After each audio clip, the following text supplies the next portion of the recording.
Salut, c'est Pierre. Je vous propose dans cet exercice de faire un fauteuil de bureau qui ne roule pas mais qui tourne sur lui-même. Avant de commencer la modélisation, je vais vous faire part d'une information qui me paraît assez importante. J'ai activé dans les préférences, dans l'onglet Input, l'option Emulate Tree Button Mouse. C'est une option qui permet d'utiliser la touche Alt pour naviguer dans le viewport. Donc par exemple avec Alt plus clic, je vais pouvoir orbiter autour de l'objet. Avec Alt plus Shift, je vais pouvoir donc me déplacer latéralement. Et pour finir, avec Alt plus Ctrl plus clic, je vais pouvoir zoomer. Et comme vous pouvez le voir, donc c'est sans cran, comme ça serait le cas avec la roulette. Allez, c'est parti pour la modélisation. Je vais donc ajouter un plane avec Shift A, Mesh Plane. Je passe tout de suite en mode Edit avec la touche Tab et je vais faire un scale sur l'axe X, donc S pour le scale, et pour contraindre la transformation X, comme ceci.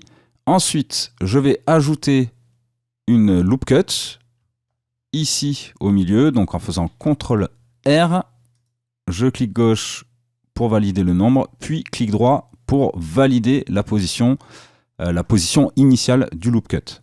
Je vais m'occuper de redresser le dossier et pour ce faire, je vais utiliser le curseur 3D qui est ici. Et pour l'utiliser, il faut que je change de point de pivot. Donc je vais dans les options Transform Pivot Point et je sélectionne 3D Cursor. Ensuite, je sélectionne les vertices qui vont être le haut du dossier de mon fauteuil et je vais faire donc un R pour une rotation et je vais contraindre cette rotation sur l'axe X en appuyant sur X. Voilà. Jusqu'ici, c'est assez simple. J'ajoute maintenant des loop cuts perpendiculaires avec CTRL R, puis un cran de roulette pour ajouter un loop cut. Je vais valider tout de suite, ou alors non, ce que je vais faire plutôt, c'est que je vais ajouter un seul loop cut, comme ceci, et ça va me permettre d'utiliser le bevel, donc en faisant un CTRL B, et de cette manière, je vais pouvoir choisir l'écartement à la volée. On va dire que là, c'est pas mal. Et ensuite, pour creuser un peu le fauteuil à partir de ces vertices, je vais faire un Alt S, ce qui va déplacer les faces par rapport à la direction de leur normale. Je pourrais commencer à arranger mes vertices, mais d'abord, alors, je vais relever mon fauteuil en sélectionnant l'ensemble des vertices. G, Z pour déplacer donc l'ensemble des vertices sur l'axe Z. Plutôt que d'ajuster la position des vertices tout de suite, je vais d'abord ajouter un modifier. Donc le modifier Solidify. Comme ceci. Et je vais tout de suite augmenter la thickness. Alors je veux le faire plutôt dans l'autre sens. Voilà, comme ça. Ce qui fait que maintenant, si j'ajoute un modifier subdivision, je vais avoir, on va dire, l'essentiel, la base de la forme de mon fauteuil. Donc, CTRL 1 pour ajouter un modifier de subdivision. Et je vais donc augmenter le level viewport à 2. En procédant de cette manière, j'ai une bonne base pour travailler la forme principale de mon fauteuil. Je vais donc passer en mode Edit, sélectionner ces deux vertices par exemple et faire un Edge Slide en appuyant 2 fois sur G, ce qui va arrondir les coins du dossier de mon fauteuil. Je peux aussi par exemple affirmer un peu plus l'angle ici entre l'assise et le dossier en sélectionnant cette Edge Loop et en faisant un CTRL B pour faire un bevel. Voilà, ce qui va marquer un peu plus la jonction entre les deux parties. Alors, c'est peut-être un peu trop. Je vais annuler et faire un CTRL B. Voilà, peut-être un peu plus écarté. Je trouve que l'assise est un peu longue, je la sélectionne et je fais un double G pour la raccourcir un peu, et je vais faire un peu comme j'ai fait en haut du dossier, c'est-à-dire sélectionner ces deux vertices et faire un double G pour arrondir un peu les coins. Je fais le tour de mon objet pour vérifier si la forme est bonne, et je vois par exemple que le dossier est un peu court, donc je vais tout de suite agrandir le dossier sur l'axe Z, donc GZ. Je vois que je n'ai pas assez de niveau de subdivision, donc je vais en ajouter un dans le modifier. Tiens, d'ailleurs, je vais le faire aussi dans Render, pourquoi pas. Et je vais aussi ajouter un peu de thickness. Je vois ici, là, sur le bord du dossier, que c'est quand même un peu trop fin. Donc, en maintenant la touche Shift, je vais changer la valeur ici. Voilà, la touche Shift me permet d'y aller doucement. Ok, c'est pas mal. Alors, j'ai un peu exagéré. Voilà, on va faire comme ça. Là, c'est pas mal. Et je vais sélectionner ces vertices et écarter encore un peu sur l'axe X. Comme ceci. Et là, ça me paraît pas mal du tout. Je vais juste ajouter une boucle ici. Donc, en faisant un CTRL R pour affirmer un peu plus le plat sous l'assise. D'accord? Je pourrais faire pareil pour le dossier ici. Je pourrais ajouter donc une petite boucle. Avant d'appliquer les modifiers, je vais faire une copie de mon objet, Shift D, que je cache tout de suite. Je sélectionne l'objet qui m'intéresse et je vais donc appliquer ces modifiers. Pour ce faire, pour les appliquer d'un coup, en fait, je vais faire un clic droit, Convert to, et du coup, Mesh. Je passe en mode Edit. Je vais sélectionner cette boucle ici, peut-être même celle d'en dessous, allez, même celle d'en dessous, encore en dessous. C'est-à-dire que celle-ci, c'est celle du milieu, mais je la trouve un peu trop haute, donc je vais prendre celle-ci. Alors, à noter que je fais un double clic pour sélectionner l'Edge Loop. C'est parce que j'ai activé l'option dont je parle au début de la vidéo. D'accord? Sinon, c'est Alt-clic pour faire la sélection d'une Edge Loop complète. L'Edge Loop étant sélectionné, j'utilise le raccourci CTRL-B pour faire un bevel. Et je vais ajouter un segment à ce bevel avec la roulette, donc avec un cran de roulette, on va dire. Je vais choisir un écartement assez étroit. Donc avec Shift, je peux y aller plus doucement. Je vais choisir voilà, cet écartement par exemple. Et ensuite, je vais faire la combinaison de touches CTRL plus moins du pavé numérique pour ne sélectionner que l'Edge Loop qui est au centre du bevel. Je fais un Alt S pour faire entrer cette Edge Loop à l'intérieur de mon objet, puis je sélectionne les boucles extérieures du bevel précédent. Alors je vais me rapprocher un peu, voilà, pour y voir un peu plus clair, et je vais faire un CTRL B, donc à nouveau un bevel, comme ceci. J'ajoute 1, 2, 3 segments. Et ça me paraît pas mal du tout. Je vais faire tout de suite un clic droit Shade Smooth. Je vais maintenant attaquer le pied. Et pour ce faire, j'ajoute un cylindre. Dans les options, je mets les vertices à 5. Et je vais réduire le radius, voilà, comme ceci. Et le depth, comme ça. D'ailleurs, je peux tout de suite bouger en fait le pied vers le haut sur l'axe Z pour avoir un meilleur aperçu de ce que ça va donner. D'ailleurs, je peux aussi le bouger sur l'axe Y. Et comme ça, si je me trompe, quand je vais recréer un objet, il sera déjà plus ou moins de la bonne taille. Donc il ne faut pas négliger en fait ce petit menu que j'ai négligé moi-même, en tout cas trop longtemps, je pense. Je vais peut-être augmenter un peu le radius. J'augmente un peu le radius. Ok, ça m'a l'air pas mal. Je passe en mode Edit. Et ce que je vais faire tout de suite, c'est ajouter un loop cut que je vais faire descendre voilà, sur l'axe Z. Ensuite, je sélectionne cette boucle de face qui est ici. Je fais un inset et je rappuie sur I une fois que j'ai commencé l'inset. Voilà, pour que l'inset soit individuel pour chaque face. Ensuite, je refais un inset, mais vraiment très léger, et j'appuie sur CTRL pour extruder cet inset. D'accord? Voilà.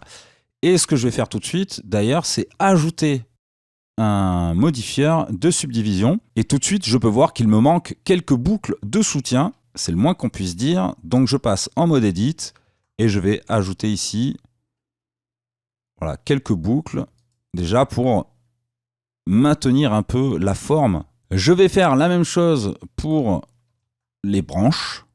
Je vais appeler ça comme ça, qui partent donc du cylindre principal.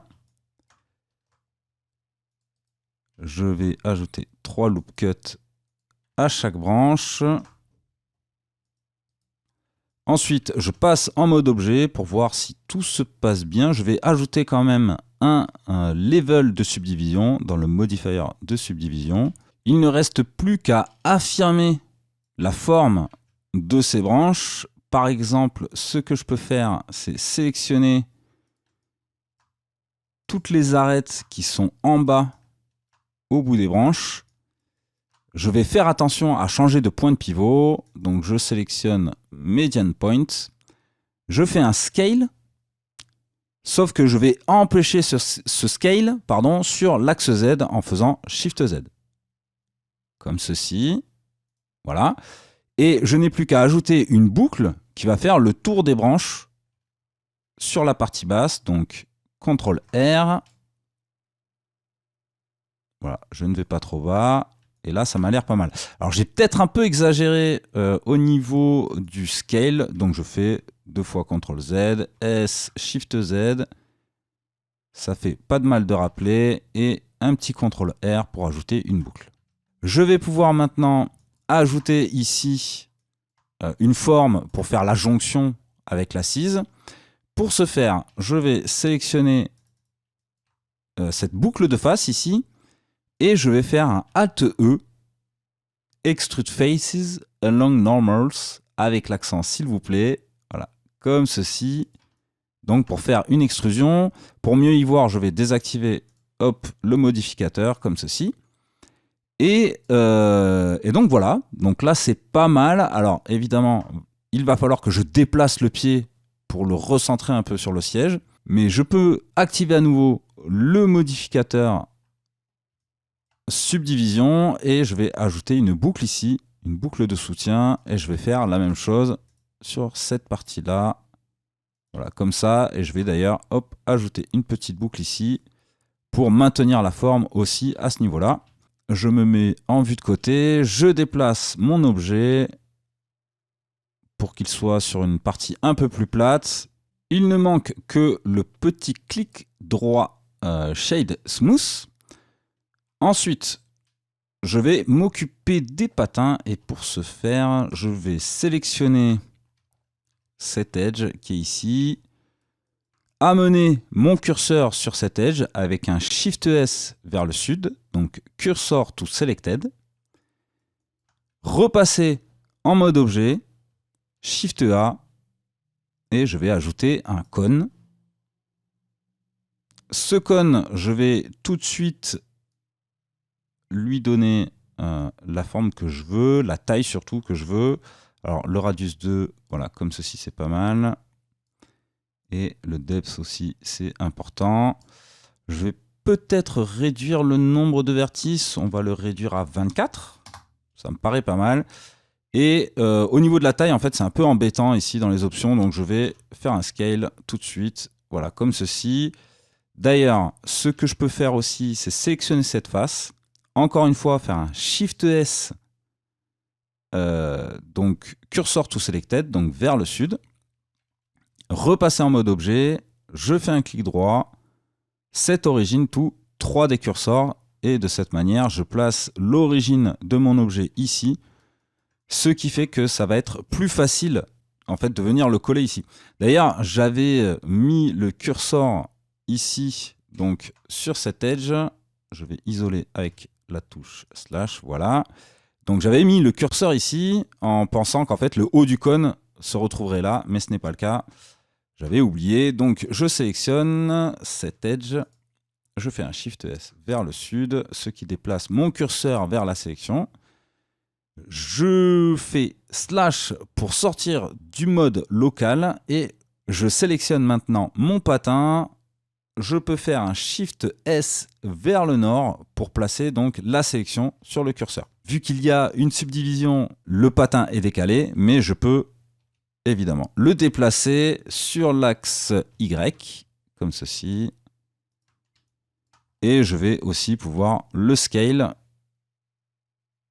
Et le scale se passe très bien grâce au fait que le point d'origine a été placé sur le haut du cône. Je fais un clic droit, Shade Smooth by Angle. On va mettre donc l'angle à 45. Je vais pouvoir copier donc ce cône et encore une fois, je vais le copier en fonction du curseur. Donc je sélectionne mon pied, je sélectionne la face qui est en dessous et je place mon curseur au centre donc de cette face avec le Shift S vers le sud, donc cursor to selected. Je peux maintenant refaire passer le point de pivot en cursor, sélectionner mon patin, faire un Shift D, et avant de valider, je vais faire RZ 72. Maintenant que c'est fait, je peux faire un Shift R pour répéter cette action. En bonus, on va ajouter quelques couleurs, histoire que ça corresponde à la miniature. Je sélectionne mon assise, je passe en mode objet et je vais aller sélectionner cette boucle ici, donc évidemment en mode de sélection d'edge. Je fais un clic droit et je clique sur Mark Sim, ce qui fait que maintenant, en passant sur une sélection de face, je vais pouvoir appuyer sur L et ne sélectionner que la partie du haut, puisqu'elle est séparée par une cime de la partie du bas. En réalité, je suis allé un peu vite en besogne, puisque il faut que j'ajoute d'abord des matériaux. Donc, je vais dans l'onglet matériel, j'ajoute un matériel, je clique sur New, et évidemment, si je ne passe pas en mode Preview, je ne peux pas voir mes matériaux. Donc là, sur mon objet, j'ai un matériel qui est tout blanc. Je vais changer la couleur pour du rouge, au hasard. Tiens, non, on va faire vraiment fauteuil de bureau, donc en bleu. Souvent, je vois ce genre de fauteuil en bleu. Je vais ajouter un matériel donc, qui va me servir de plastique. Plastique noir. Allez, je mets noir complètement. Et du coup, donc, c'est la mauvaise partie que j'ai sélectionnée. Je vais faire donc un CTRL-I pour inverser la sélection et assigner ce matériel à la partie sélectionnée. Et voilà. Ce que je peux faire maintenant, c'est sélectionner le pied, aller chercher le matériel noir dans la liste. Je vais sélectionner ces parties, comme ceci. Je vais ajouter un matériel. Je clique sur New. Je lui rajoute du métallique à fond.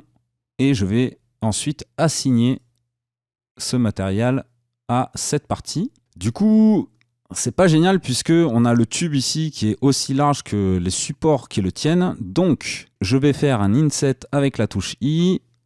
Je maintiens CTRL pour resserrer l'ensemble. Je vais faire un CTRL-I pour inverser la sélection et assigner le matériau noir sur l'ensemble. Je n'ai plus qu'à ajouter des boucles de soutien ici, ici et ici. Et ensuite ici et ici. Voilà, qui devrait suffire. Je sélectionne mon matériel métallique et je vais baisser un peu la roughness comme ceci. Ensuite, je peux sélectionner mes patins.